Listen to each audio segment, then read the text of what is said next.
अधिक मासाचा महिना सुरू झालेला आहे आणि अधिक मासाच्या महिन्यामध्ये आवर्जून केला जाणारा पदार्थ म्हणजेच धोंडा. पण आता धोंड्याची जी खाण्याची चव आहे ती आता नकोशी वाटते, कारण तेच पुरण आणि त्याचेच धोंडे नको. मग यामध्ये काहीतरी ट्विस्ट तर असायलाच हवं. चला आज वेगळ्या पद्धतीने आणि वेगळ्या चवीने आणि चव दुप्पट नाही तिप्पट नाही तर चौपट वाढणारी अशा पद्धतीने हे पुरण बनवूया आणि त्यासोबत धोंडे सुद्धा 2 प्रकारचे बनवूया. तर इथे सर्वात अगोदर मी अर्धी वाटी प्रमाणात जे आहे हरभऱ्याची डाळ घेतलेली आहे. हरभऱ्याची डाळ स्वच्छ धुवून कुकरमध्ये घातली. आता जितकी डाळ घेतली ना त्याच्या तिप्पट पाणी घ्यायचं आहे. म्हणजेच अर्धी वाटी डाळ आहे तर इथे मी 2 वाटी पाणी घेतलेलं आहे. त्यानंतर अगदी चिमूटभर इतकं मीठ घातलेलं आहे आणि कुकरचं झाकण लावून आपण 3 शिट्ट्या काढून घेऊया. आता माझ्या कुकरमध्ये 3 शिट्ट्यामध्ये डाळ व्यवस्थित शिजली जाते. आता तुम्हाला किती शिट्ट्या लागतात कुकरला त्या पद्धतीने तुम्ही शिट्ट्या घ्या. तोपर्यंत आता डाळ शिजत आहे तोपर्यंत इकडे आपण कणिकसुद्धा भिजवून घेऊया. तर 1 वाटी प्रमाणात इथे मी पीठ घेतलेलं आहे, गव्हाचं पीठ. त्यामध्ये अगदी चिमूटभर मीठ घातले, कारण आपण डाळीमध्ये पण थोडंसं मीठ घातलेलं आहे, अगदी चिमूटभर. कारण कुठल्याही गोड पदार्थामध्ये थोडीशी मिठाची चव जी असते ना ती काहीतरी वेगळीच लागते बघा. त्यानंतर थोडं पाणी घालून अगदी घट्टसर असं पीठ मळून घ्यायचं आहे. आता इथे काय होतं, बरेच जण जे आहेत पातळ पीठ मळतात आणि मग धोंडे जे आहेत व्यवस्थित होत नाही, फुटले जातात किंवा चीर पडते किंवा मग त्यात आतलं जे सारण आहे ते बाहेर येतं. तर असं न होण्यासाठी आणि धोंडे छान असे तळलेले खुसखुशीत होण्यासाठी इथे पीठ जे आहे छान असं घट्टसर मळायचं. आता घट्टसर म्हणजे किती घट्टसर, जसं आपण पुरीला मळतो ना त्याच पद्धतीने मळून घ्यायचं. आता आपण याला 10 मिनिट रेस्ट देणार आहोत. तर 10 मिनिटामध्ये थोडं सैलसर होतं ते, त्यामुळं होईल तितक्या प्रमाणात घट्ट मळून घ्यायचं. तर हे बघा इथे मी अशा पद्धतीने जे आहे अगदी घट्टसर असं पीठ मळून घेतलेलं आहे. आता याला झाकण देऊन आपण 10 मिनिटे साईडला देऊया. तोपर्यंत इकडे आपली डाळसुद्धा झालेली होती, 3 शिट्ट्या झालेल्या आहेत. कुकरचं झाकण खोलून पाहते तर अशा पद्धतीने डाळ शिजलेली आहे. एकदम मऊसूद अशी ही डाळ शिजलेली आहे. म्हणजे अशा पद्धतीने डाळ शिजली ना म्हणजे काय होतं, कण्यासुद्धा होत नाही आणि आपल्याला ज्यावेळेस डाळ रगडायची आहे म्हणजे डाळीचं जे आहे पुरण बनवायचं आहे ना त्यावेळेस ते आपल्याला जडसुद्धा जात नाही. आणि पाण्याचं जे प्रमाण आहे अचूक घेतल्यामुळं खूप जास्त डाळीमध्ये पाणीसुद्धा राहिलेलं नाही आहे. आता हे जे शिल्लक राहिलेलं थोडंफार पाणी आहे डाळीमधलं ते कुठल्या भाजीसाठी किंवा मग थोडीशी तुम्हाला काही वेगळं बनवायचं असेल तर तुम्ही त्या पाण्याचं बनवू शकता. तर अशा पद्धतीने डाळ जी आहे निथळून चाळणीमध्ये काढून घेतली.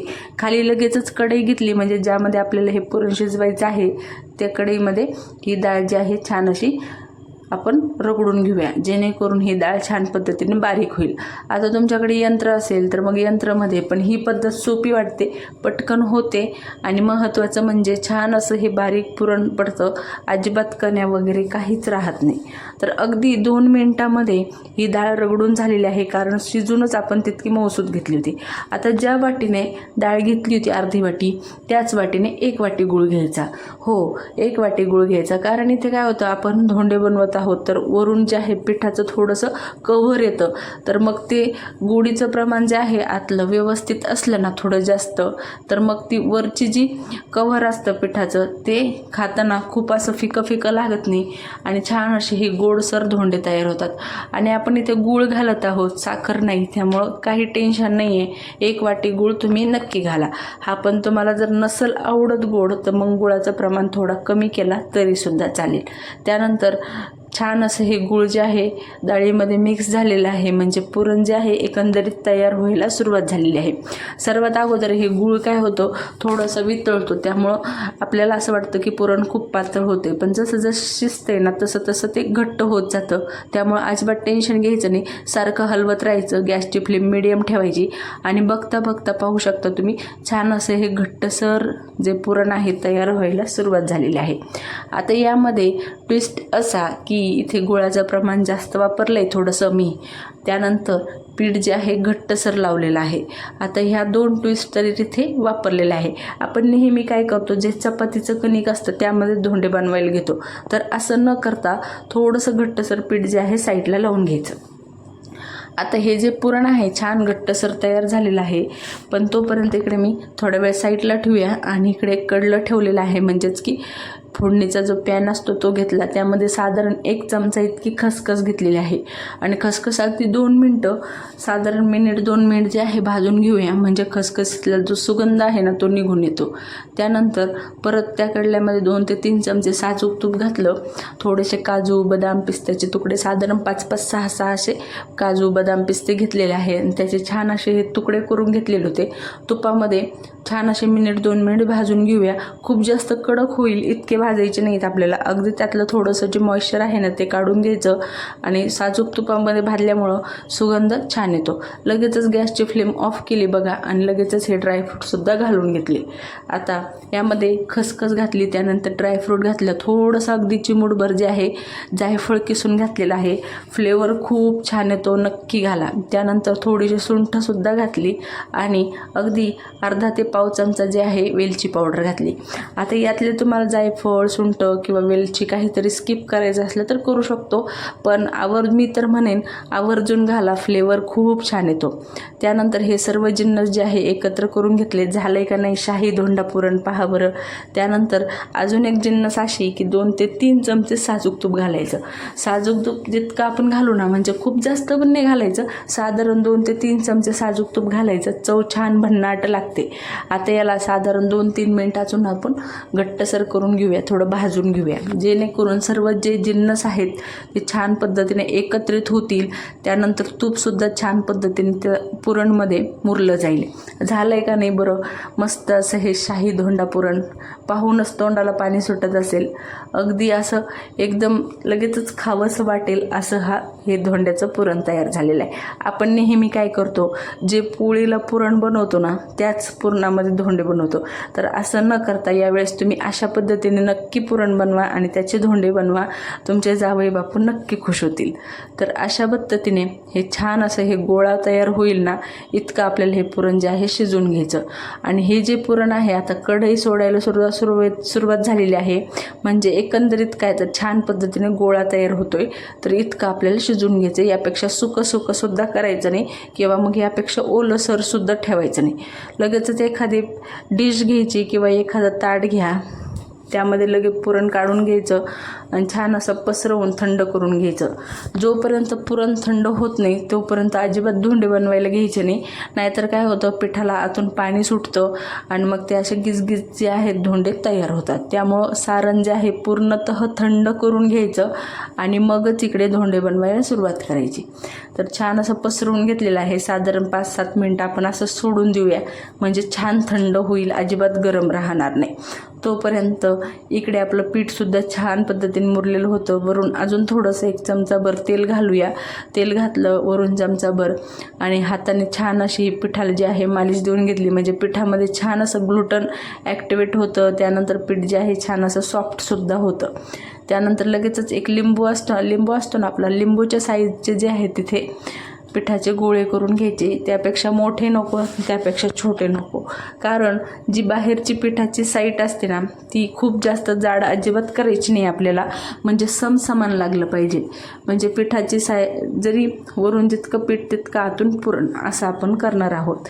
तर इथे सर्व जे आहेत पिठाचे मी छोटे छोटे गोळे करून घेतलेले आहे आणि तोपर्यंत इकडे आपलं पुरणसुद्धा थंड झालेलं होतं. मग आता कशाची वाट न बघता फटाफट असं हे धोंडे जे आहेत आपण बनवायला घेऊया. तर एक पिठाचा गोळा घेतला, हवं तर सुकं पीठ थोडंसं हाताला लावा, खूप जर चिकट होत असेल तर. त्यानंतर अशी मस्त पारी बनवून घ्यायची गोलसर, आपण जशी मोदकासाठी बनवतो ना पहा तशी, फक्त थोडीशी, खूप जास्त जाड नका ठेवू किंवा मग खूप जास्त फुटेल अशी पातळसुद्धा ठेवू नका. साधारण अशाच पद्धतीने एक लिंबूच्या साईजचं, जी लिंबू जे असतील त्या साईजचाच गोळा घेतला आणि जितकं पीठ घेतलं ना तितकंच पुरण घ्यायचं. म्हणजे जितक्या पिठाचा गोळा होता तितकं पुरण घ्यायचं, पुरण घालायचं, हलक्या हाताने प्रेस करायचं आणि सगळीकडून व्यवस्थित सील जे आहेत बंद करून घ्यायचे, जेणेकरून तेलामध्ये आपण ज्यावेळेस धोंडे तळू तर हे जे आहे सारण अजिबात बाहेर नाही आलं पाहिजे, म्हणून सगळीकडून व्यवस्थित जे आहे सील करून घ्यायचं. हवं तर थोडंसं सुकं पीठ लावलं तरीसुद्धा चालेल वरून. तर अशा पद्धतीने मस्त असं हे व्यवस्थित सगळीकडून मी सील करून घेतलेलं आहे, तुम्ही पाहू शकता. आणि हलक्या हाताने थोडंसं प्रेस करायचं, म्हणजे काय होतं, आतलं जे पुरण आहे ना ते सगळीकडे व्यवस्थित पसरलं जातं. तर हे बघा, याच पद्धतीने मी सर्व धोंडे जे आहेत बनवून घेतले. आता धोंडे जे आहेत दोन पद्धतीचे असतात, एक तर एक वाफवलेले असतात आणि एक तळलेले असतात. तर सर्वात अगोदर आपण वाफवलेले पाहूया. तर अशा पद्धतीने एखादी चाळणी किंवा मग जाळी काय असेल ते तुम्ही घ्या, त्याला फक्त थोडंसं एक थेंबभर तेलाने ग्रीस करून घ्या. त्यानंतर धोंडे ठेवले, त्यावर मस्त असं हे 2-2, 3-3 केशराच्या काड्याने जे आहे थोडंसं वरून गार्निश करून घेतलं. आता प्रेझेंटेशन तर पुरेपूर द्यायचे, कारण प्रेझेंटेशन नाही तर मग खाण्याला मज्जासुद्धा येत नाही. कारण कुठलाही पदार्थ असला तर अगोदर आपण तो डोळ्याने चेक करतो, डोळ्याने त्याची चव पाहतो, डोळ्याने खातो आणि मग तो तोंडात जातो. त्यासाठी ते 2-3 जे आहेत पूर्णतः इकडे केसरच्या काड्या लावून घेतल्या मी धोंड्याला. आणि अगोदरच मी कढई ठेवली होती, त्यामध्ये स्टँड ठेवलं होतं आणि 1.5 ग्लास पाणी घातलं होतं. पाण्याला छान हलकी एक उकळ आलेली होती. लगेचच ही धोंड्याची आपली जाळी आहे ती ठेवली, झाकण दिलं. 15 मिनटं मीडियम टू हाय फ्लेमवर धोंडे जे आहेत वाफवून घेऊया. 15 मिनटानंतर चेक करूया. तर हे बघा, मस्त असे हे टुमटुमीत फुगले आहेत, पाहू शकता तुम्ही, दुपटीने फुगलेले आहेत. टाकले आपण जेव्हा ठेवले होते तेव्हा किती छोटे होते आणि अशा पद्धतीने हे वाफवलेले धोंडेसुद्धा तयार झाले. लगेच लगोलग तळलेले सुद्धा तळायला घेऊया. तर इकडे तेल तापवायला ठेवला, तर तेल जे आहे खूप कडकडीत गरम अजिबात नाही करायचं. तर पाहू शकतो तुम्ही, ज्यावेळेस मी धोंडे टाकत आहे तर हलके बबल्स येत आहे, तितकं आपल्याला तेल गरम करायचं. आपण जसे पुरी तळायला गरम करतो तसं नाही करायचं अजिबात. तर अशा पद्धतीने जे आहे खूप जास्त कडकडीत गरम तेल नको आहे, म्हणजे काय होईल, वरूनच धोंडे तळले जातील आणि आतून जे पीठ आहे ते कच्चंच राहील. त्यामुळं आणि धोंडे तळताना जे आहे लो टू मिडियम फ्लेमवर धोंडे तळायचे, म्हणजे छान पद्धतीने खुसखुशीत, वरून खुसखुशीत, आतून सॉफ्ट असे हे धोंडे तयार होतात.